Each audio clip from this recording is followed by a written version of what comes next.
Hi everyone, this is Kijiva Vlog sa Filipino Reactor Piece here in Saudi Arabia and welcome back to my channel. Agad-agad ko muna ito reaction video, ang Barda Compilation. Wait lang, bago ako magsimula. Kung may maririnig mo kayo sa background ko, pagpasensyahan nyo na at wala ako sa studio ko talaga or kung saan ako pumupwesto pag nagbablog ako. So I won't take any longer. Pagpasensyahan nyo na medyo malakas talaga yung boses ng nagsasalita.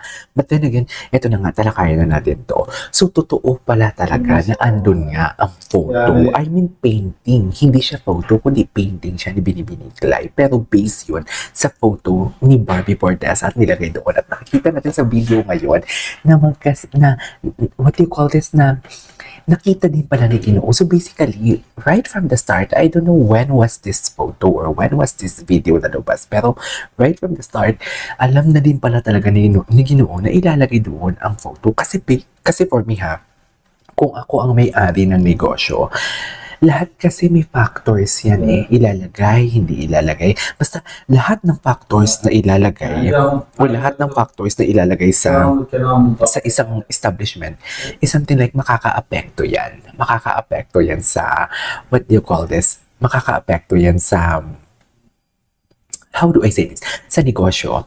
So, before that, nagpapaalam talaga yan. Alam talaga yan. And after that, pero bago pa pumaalam yan si Ginoo, for sure talaga, nagpaalam talaga yan kay Barbie.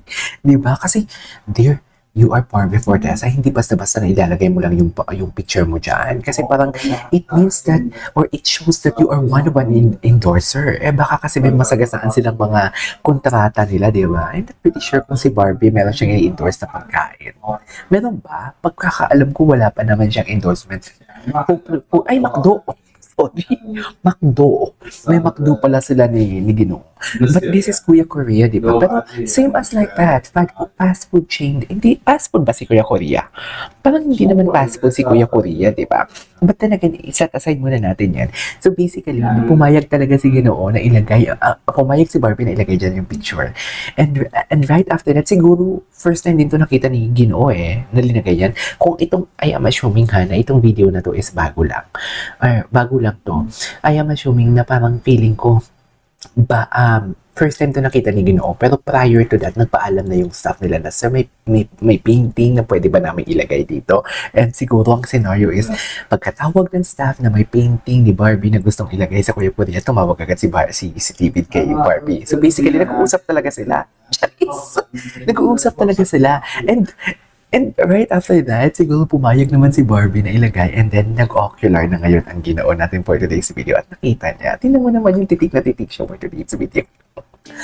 Tingnan mo naman. Tingnan mo naman yan, mga mami. Hindi mo kaya yan. Ay, nakapanghawakan pa. What do you call that? Yung nakaganon sa Tagalog. Kasi sa amin sa mga Ilonggo kasi nakapanghiwakan. Something like nilalagay yung kanyang sa bulsa niya or sa kanyang bewang. Nakapamewang. Nakapamewang pa talaga siya dito. Kala mo naman talaga, ay, linipat niya, mami. Linipat niya. Nilipat niya, tinawakan niya talaga. Kanta ni Barbie. Pero may mga nagsasabi, no, na baka soul owner. Baka isa sa mga owner si Barbie. Hindi natin sure. Hindi natin sure dyan. Pero feeling ko hindi naman. Bakit pa siya kailangang maging part owner kung siya na din naman yung magiging owner eventually kung kasal na sila? Gusto mo ba yun? Bakit pa kailangan maging part owner si Barbie? Kung eventually magiging na din naman siya. Magiging, how do I say this?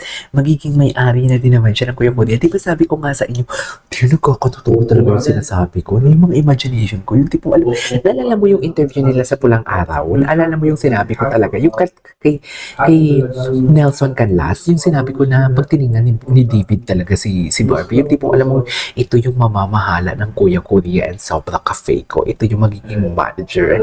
Ito yung, di ba mga ganun akong chinichika? Dear, hindi natin alam kasi ang painting, ang picture ni Barbie, nasa Kuya Korea na. Alam mo, David, dapat talaga sa negosyo, dapat ang interior design mo. So, bagay, diba, ang interior design mo dapat stable. Diba, dapat similar, dapat uniform. So, kung may painting sa Kuya Korea, kung sino man ang nag-paint, shoutout sa'yo. Kung sino man ang nagbigay shoutout sa'yo, pero sana dapat lahat ng Kuya Korea bigyan mo. Dapat uniform. Diba? Para consistent. Di ba? Ay, uy, I love the song. Ito yung picture nila na sinabi ko talaga na nagkakapisilan ng kamay, and right after that, inaalalayan talaga ni Barbie si David for today's video. Hindi mo kaya. You gave me a reason for my being. Oh, I love the song. I love the song. You gave me a meaning to my life. Yes, I'm gonna be your next. Tapos na yun? Ano ba yan? Ang bilis naman. Wait lang, we started a simple group chat. Oh, wait lang. Gusto ko itong basahin. My fruit of labor, Barda Fans Club. Wow! My estimated when? When did it started? Tignan natin. January 25 lang sila nag-start, sila Madam Cordelia. We started as a simple group chat of fans supporting Barbie and David. Now we're Barda and an official Sparkle register for... Wow! Congratulations, Barda Fans Club, and congratulations, Madam Cordelia. Bongga! Pero mas bongga ang background music ni Madam Cordelia. Function Totten. Hindi mo kaya, wait lang. Function Totten. I love this. Diba?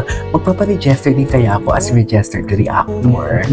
Actually, parang may in-offer na sa akin yan.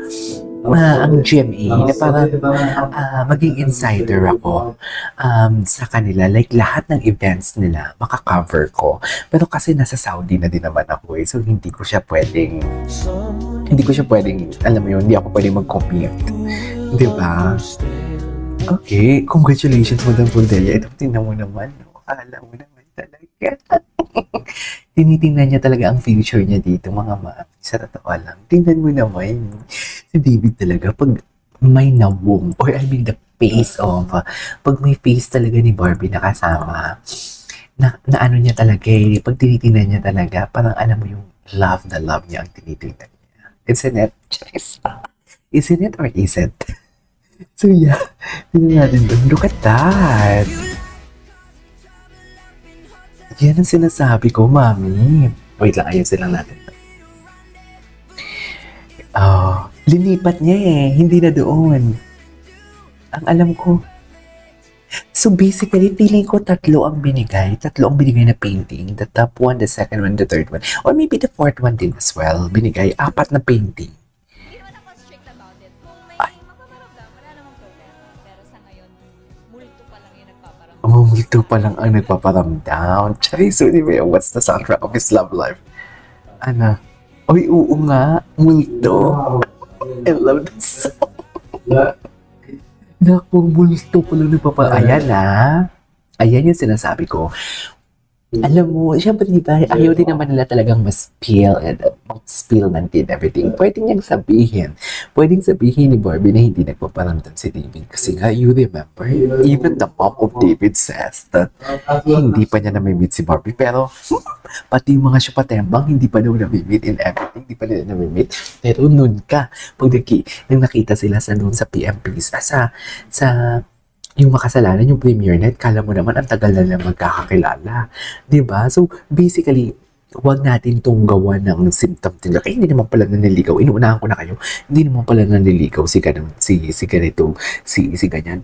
They can say that para hindi lang talaga ma-evil's eye. Kaya nga secret sila, diba? Pero doon pa lang sa multo, nagsanto na naman ang kanilang mga statement. Hindi sila nag-usap. O maybe hindi nakita ni Barbie ang interview na yun ni David.